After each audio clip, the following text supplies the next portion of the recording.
Apa yang terjadi kalau dunia nggak ada sinar matahari, kalau tidur bikin lupa ingatan, dan naga bocil yang naksir sama harimau. Selamat datang di channel Pabakuip Studio.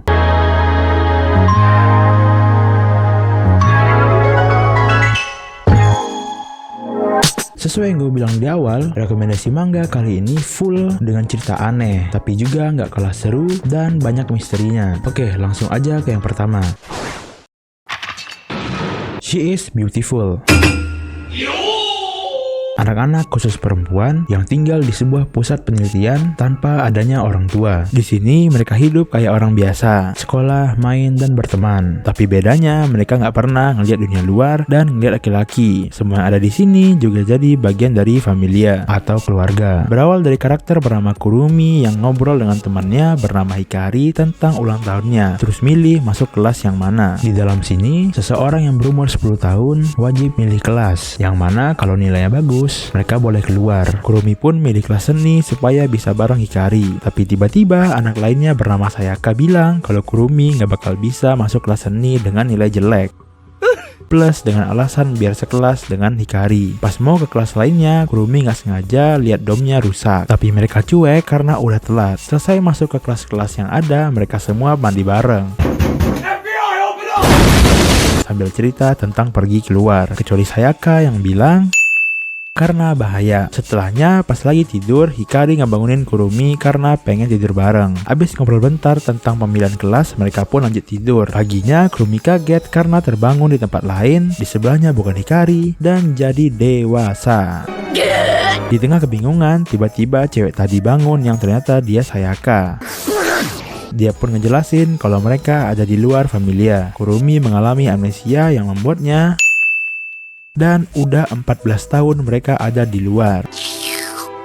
Sayaka lagi-lagi ngasih tahu Kurumi yang masih sulit mencerna semuanya kalau Kurumi terjebak dalam ledakan besar yang ngebuat kepala juga organ dalamnya terluka sampai-sampai harus dioperasi. Dengan efeknya Hikari yang gak tahu gimana kabarnya karena dibawa ke rumah sakit lain. Penjelasan pun berakhir dengan Sayaka ngeliatin kondisi di luar. Karena ini dia ngajakin Kurumi keluar buat ngeliat pemandangan. Setelahnya Kurumi nulis surat buat dirinya supaya nggak lupa sama kejadian hari ini. Pas mau nulis, dia nemuin kertas kecil dengan gaya tulisannya yang berisi dan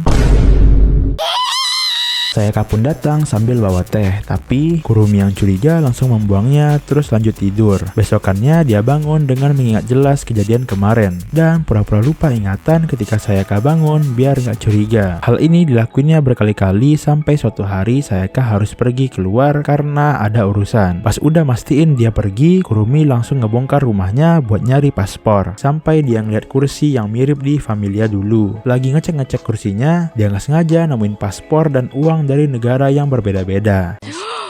Malamnya setelah Sayaka tidur, dia pergi keluar terus menggali tanah karena penasaran, yang ternyata di dalamnya ada sebuah mayat. Kurumi yang panik langsung kabur terus lari semalaman dan berakhir di sebuah kota. Pas lagi keliling kotanya, Kurumi nggak sengaja ngeliat poster cewek yang mirip Hikari. Saking senangnya dia sampai nanya ke ibu-ibu yang lewat siapa cewek tersebut, yang ternyata dia adalah. Dan setelah ngobrol-ngobrol, si ibu dengan nama Maya bersedia nganterin Kurumi setengah jalan. Sampai di mobilnya, pas Kurumi nanya, tiba-tiba Maya nodong pistol ke dia sambil bilang dan mengancamnya. Nah, gimana kelanjutan ceritanya? Siapa sebenarnya Maya yang gua curigain sebagai robot ini karena gerakan matanya? Apa yang terjadi dengan familia ketika Kurumi lupa ingatan?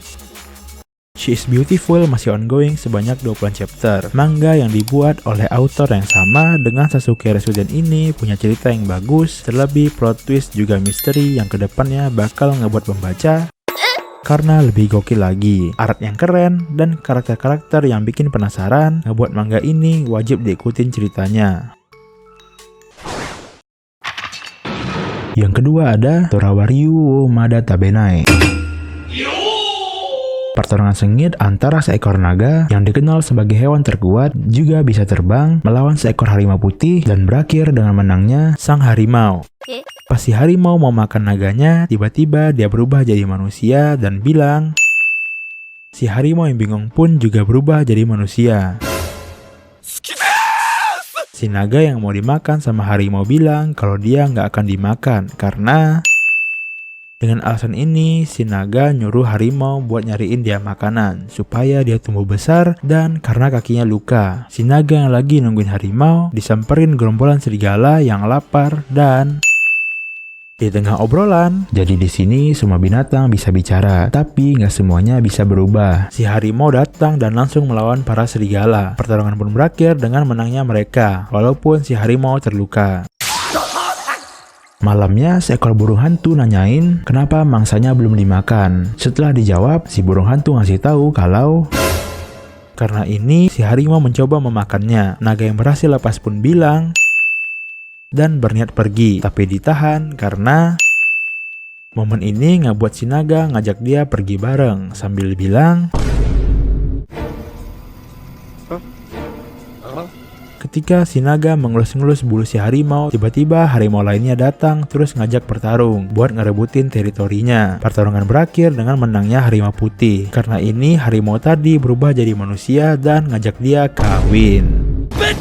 Ini ngebuat si naga menghasutnya supaya nggak nerima permintaannya. Karena hasutannya berhasil, si harimau tadi mutusin pergi dan mereka lanjut main lagi. Bersamaan dengan munculnya naga lain, harimau tadi datang lagi dan main sama si harimau putih. Si naga yang ngeliatnya langsung misahin sambil ngusir dia. Tiba-tiba si harimau ngasih tahu kalau dia ngeliat naga lainnya dengan ciri-ciri 4 tanduk 4 kumis. Mendengar itu, si naga ngajak harimau putih kabur, tapi dia nolak terus berdebat dengan naga. Dan karena dia maksa, mau nggak mau si harimau pun ngikut. Di tengah pelarian, seekor ular tiba-tiba menculik si naga dan ngebawanya ke sebuah air terjun. Di sana si ular bilang kalau dia pengen ketemu si naga yang punya nama Hekido. Jadi mereka udah saling kenal. Lagi ngobrol-ngobrol, si harimau yang ngeliat itu mencoba menyerangnya, tapi berubah wujud karena kena racun si ular. Dan si ular pun ngajak Hekido memakannya. Karena ini Hekido bilang juga marah-marah ke dia. Melihat Hekido yang panik pengen ngebantunya, si ular pun ngasih tahu cara nyembuhinnya, yaitu dengan ngasih darahnya. Hal ini ngebuat Hekido langsung ngelukain tangannya buat ngasih darahnya, sampai-sampai ngasih darah lewat mulutnya. Dan abis ngasih darahnya, Hekido pergi berburu. Pas dia bangun, si ular ngasih tahu kalau dia yang membesarkan si naga, ngasih nama dia Hekido, cara supaya tahu apa yang dia pikirkan dari gerakan ekornya, dan menjelaskan kenapa naga jadi hewan yang sombong juga dibenci hewan lainnya. Setelah Hekido balik dan istirahat, mereka lanjut jalan lewat jalur udara. Nggak lama, naga yang nyari Hekido datang ke tempat si ular bareng bawahannya sambil nanya. Walaupun udah jawab jujur, tapi si naga tetap ngebunuhnya dan lanjut ngejar Hekido. Bersamaan dengan dia yang ngajak harimau cari tahu supaya si harimau bisa memakan Hekido karena naga berumur panjang. Nah, gimana kelanjutan ceritanya? Siapa sebenarnya si naga cewek? Apakah mereka bakal nemuin cara memperpanjang umur si harimau? Manga yang masih terbit sebanyak belasan chapter ini punya cerita yang gue sendiri pusing lihat harimau berubah jadi manusia terus bentukannya gini pula. Tapi gue yakin ceritanya bakal bagus. Art yang oke dan nasib mereka berdua yang bikin penasaran membuat Torawaryu wo Madata Benai ini harus dicoba baca. Yang ketiga ada Full Night. Ratusan tahun yang lalu, seluruh dunia tiba-tiba tertutup awan tebal yang berakibat dunia tidak pernah pagi karena terhalangnya matahari. Dan karena nggak ada sinar matahari, tanaman pun jadi mati yang efeknya bumi kekurangan oksigen. Buat mengatasi ini, orang-orang bergantung ke teknologi yang disebut transflorasi, yaitu ngubah manusia jadi tanaman buat mengganti tanaman asli yang udah mati dengan cara nanam benih ke badan dari orang yang sekarat. Jadi yang boleh ngelakuin transflorasi cuma orang-orang yang sekarat atau orang yang hidupnya nggak lama lagi. Setelah operasi, mereka punya waktu 2 tahun sebelum berubah jadi tanaman sepenuhnya, dan mereka juga dapat uang sebanyak 10 juta yen. Uang cuma-cuma yang dipakai buat foya-foya sebelum jadi tanaman, atau nama lainnya Spirit Blossom. Cerita berfokus ke seorang pria bernama Kamiya Toshiro yang kerja di pabrik dan mengurus ibunya yang kena penyakit mental. Pas lagi kerja, Toshiro yang ngelamun mikirin kebutuhan hidup, nggak bisa nyelesain kerjaan tepat waktu. Ini ngebuatnya Tiba di rumah, dia ngeliat ibunya nemuin uang yang dia sembunyiin. Karena ini ibunya marah terus ngejar dia dan berhasil tertangkap. Di Institut Transflorasi, pegawai plus dokter bernama Hora Yomiko kedatangan orang yang mau dioperasi, yaitu teman masa kecilnya bernama Toshiro. Di sini dia datang sambil bawa rekam medis palsu supaya bisa dioperasi. Pas dicek, dia nggak kena cancer, melainkan karena ini Yomiko ngajak dia ke rumah sakit, tapi Toshiro nolak dan mereka pun berdebat panjang. Yang diakhiri dengan Toshiro bilang, setelah ngasih berkasnya, Yomiko ngeliat Toshiro terkapar karena uangnya dicuri. Dia juga terjemahin perkataan tanaman di sana yang ngebuat Yomiko kaget. Dari sana Yomiko mengajaknya makan yang membuatnya nangis karena belum pernah makan enak. Yomiko juga nanya tentang kemampuan mendengar tanamannya, terus minta bantuan ke Toshiro buat nyari orang. Dia pun setuju dengan syarat harus ngasih kerjaan. Besokannya dia dibawa ke Institut Transflorasi dan ketemu dengan kepala di sana buat diinterview. Juga dites kemampuannya. Awalnya dia nggak bisa, tapi pas fokus ke suaranya, dia berubah jadi dan bisa mengartikannya. Karena itu dia dapat pekerjaan jadi pegawai sementara khusus, yang mana pekerjaan pertamanya adalah mencari ayah dari pianis terkenal bernama Matsuno Sumi. Setelah dikasih info-info tentang ayahnya, mereka berdua mulai pergi mencarinya. Sebelum berangkat, Toshiro ngasih tahu kalau karena tanaman di dekatnya ngasih tahu niat sebenarnya. Jadi Spirit Blossom bisa tahu perasaan seseorang yang dekat dengannya. Hal ini ngebuat Sumi ngasih tahu kalau karena masa lalunya ketemu dengan pohonnya, Sumi langsung berniat ngebakarnya. Tapi tiba-tiba benih di dalam badan Toshiro merambat ke pohon ayahnya Sumi, yang ngebuat mereka bisa komunikasi dua arah. Di sini Sumi ngasih tahu sambil ditranslatein Toshiro kalau dia benci sama ayahnya karena kasar kepadanya. Itu ngebuat ayahnya langsung ingat dengan kejadian yang dialami Sumi dan menyesali semuanya sambil bilang. Mendengar itu Sumi mutusin buat setelah semuanya selesai, Toshiro dipanggil Pak Kepala buat ngebantuin dia main judi karena kalah terus.